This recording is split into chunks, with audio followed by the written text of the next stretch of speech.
Nos vamos a algo no tan bueno, creo yo, pero vamos a analizarlo más en profundidad. Y estamos en contacto con Europa desde Londres con Gonzalo Cañete, que es analista de mercado, y vamos a ver qué está pasando con la banca europea, que él siempre tiene una visión bastante profunda al respecto. Muy buenos días, Gonzalo. Muy buenos días, Cristian. Muy buenos días, Catalina. ¿Qué tal? Hola, buenos días. Me gustaría llamarte algún día que tengamos como más positivismo, pero hoy día la cosa no está tan, ¿cómo se llama?, positiva al parecer. Sí, verdad. Parece que las tragedias son lo que son noticia, pero sí, habrá que hacer alguna llamada cuando veamos que las cosas se recuperen y alguna noticia positiva que comentar. Sí. ¿Qué está pasando realmente con el Deutsche Bank? Bueno, principalmente la esencia del problema es una cuestión de liquidez, como han señalado otros. Podríamos hablar de lo que ya se sabe, y lo que ya se sabe sencillamente, o lo que preocupa, son, bueno, la sanción que se le ha puesto, la que ya se le puso el año pasado por temas de saltarse las sanciones contra Irán.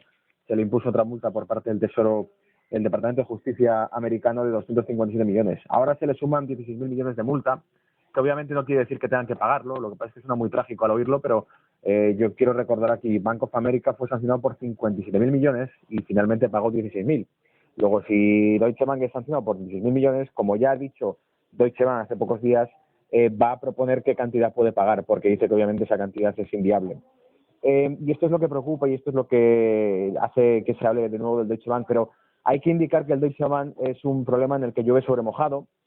Quiero recordar a los que nos escuchen que los Credit Default Swaps, los índices que cotizan los riesgos de insolvencia de una entidad, se dispararon en el caso del Deutsche Bank ya en 2016, al inicio del año. Nos llegó incluso a hablar del Deutsche Bank como el nuevo Lehman, sencillamente porque la situación era similar en lo que se refiere a su descapitalización bursátil.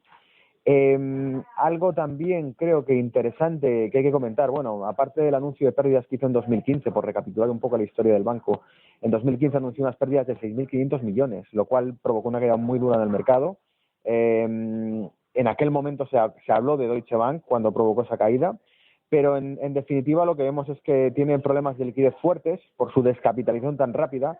Citigroup fue uno de los entre varios bancos importantes mundiales que han avisado de la preocupación que tienen por descapitalizarse cuando se trata de hacer los negocios con el Deutsche Bank, y el ratio de apalancamiento que conserva el Deutsche Bank, que está en torno al 3,4%, que se considera extremadamente agresivo para ser y aquí está el problema, para ser banca catalogada como banca comercial.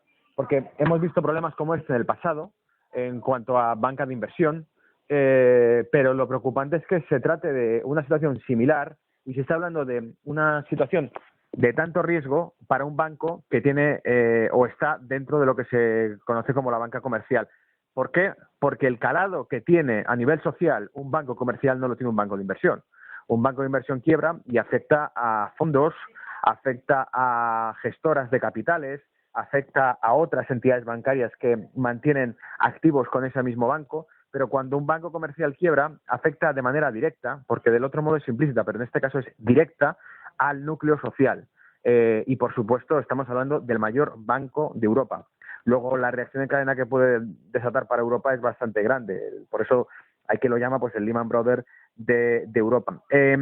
Simplemente por ser realistas, no por añadirle dramatismo a la cuestión, podemos considerar una cosa sencilla. Lehman Brothers cotizaba en torno a $15, 12, 17 dólares en septiembre, y cayó a cero en ese mismo mes. Es decir, en un solo mes, cuando se produjo el colapso de Lehman Brothers, en pocos días pasó a cotizar cero. Es decir, estaba cotizando en 15, en 12, en 17, y es una situación muy similar a la que tiene Deutsche Bank. Deutsche Bank está cotizando en récord mínimos históricos, y claro, no vemos que haya una parada clara. Pero el problema está en que no solamente es Deutsche Bank. Deutsche Bank es la punta bueno, mejor dicho, no es que sea la punta del iceberg, es el grosso de todo el sector bancario europeo.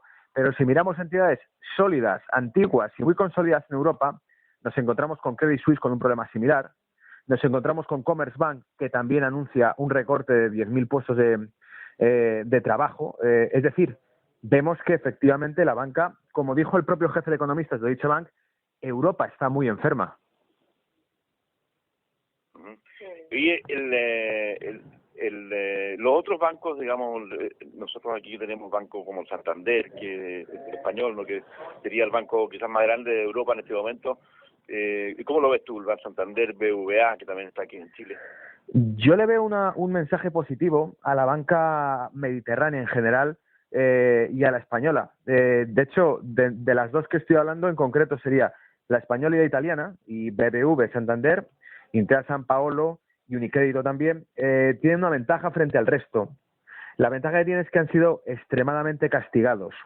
Y además, el castigo que han recibido los bancos españoles e italianos es un castigo que en buena medida se podría ver si realmente podía estar detonado o auspiciado por entidades alemanas, que ya en su momento algún artículo se hizo al respecto, hablando de si posiblemente pudiese haber intereses dentro de fondos de inversión de Luxemburgo, de Alemania o de otros países de Europa en empujar a la baja valores financieros mediterráneos. ¿Por qué?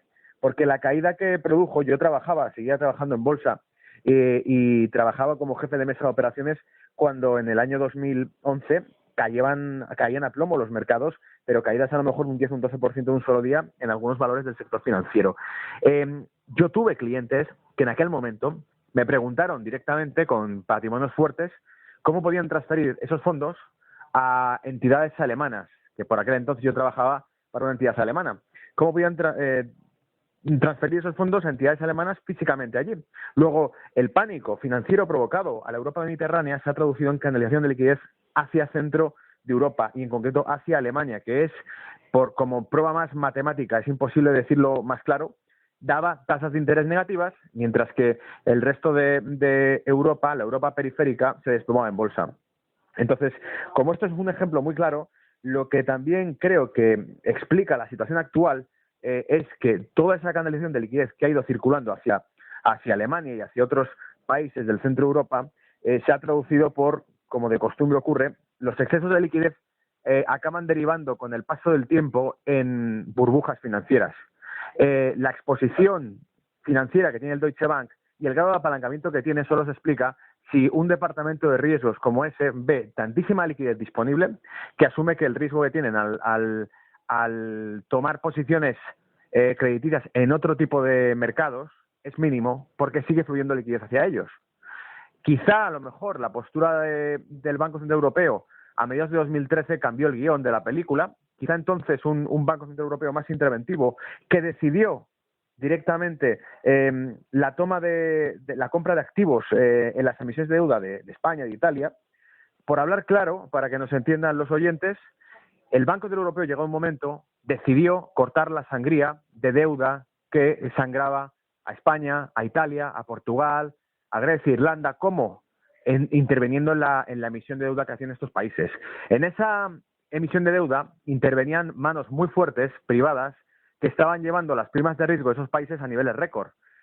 Cuando se vio que el proyecto europeo no podía ser salvado, no sería creíble si se anunciaba una quiebra directa de Italia y de España, porque ambos dos países estaban a la par, en el mismo momento superando el 7% del bono a 10 años, se consideraba que la zona interventiva, a partir del 7% se intervino a Grecia, se intervino a Irlanda, se intervino a Portugal, y cuando España e Italia lo cruzaron, resultaba ya poco creíble decir que el BCE, Europa, tenía que rescatar a prácticamente el 50 o el 60% del capital que la constituye. Y como no era creíble, se decidió optar por una mutualización de esa deuda a través de que el Banco Central Europeo lo comprase. Y creo que eso fue lo que cambió el guión, porque mientras siguiesen en la cuerda floja... Claro. ¿Sí? Oye, que ya no nos queda tiempo, pero brevemente, ¿tú crees que va a tener que haber una intervención del gobierno finalmente en este caso o no? ¿O qué No probabilidad creo. le ves finalmente de que haya un ejemplo como el de Lehman, digamos? Cuando, como tú lo comparas y dices, efectivamente, ¿podemos llegar a eso?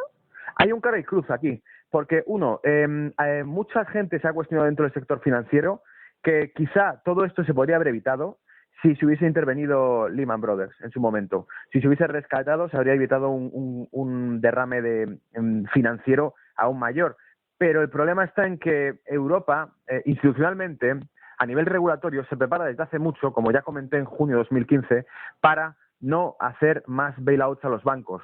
Es algo que anunciaron, se propuso una medida que se aprobó en junio de 2015 o en septiembre de 2015, si no me equivoco, pero la propusieron con mucha rapidez y muy forzada, una medida para anunciar a las entidades financieras que no serían rescatadas con inyecciones de liquidez, de dinero público. En conclusión, quizá lo que vimos en Chipre, la quita sobre ciertos depósitos, fuese un test para lo que se preparase después en Europa. Y es decir, si efectivamente sigue así todo, vamos hacia una quita sobre grandes patrimonios en Europa, porque ya se hizo en Chipre y lo hizo Europa. Fue Europa la que anunció el que a partir de 100.000 euros de depósitos se les quitaba a los inversores, a manos privadas. Luego pasamos ya a un nivel de control y de autoritarismo o totalitarismo financiero brutal si es que Europa deriva en eso. Pero no le veo otro sentido a esas medidas regulatorias que impiden los rescates financieros a los bancos, y no va a ser para que los bancos cojan el dinero de las cuentas de los clientes. Muy bien, Gonzalo, o sea, no sé muy bien, pero muchas gracias. Bueno, Cristian, Catalina, espero dar mensajes más positivos en el futuro. Esperamos. Listo, un abrazo, gracias. Un abrazo, chao. Era Gonzalo Cañete directamente de Londres.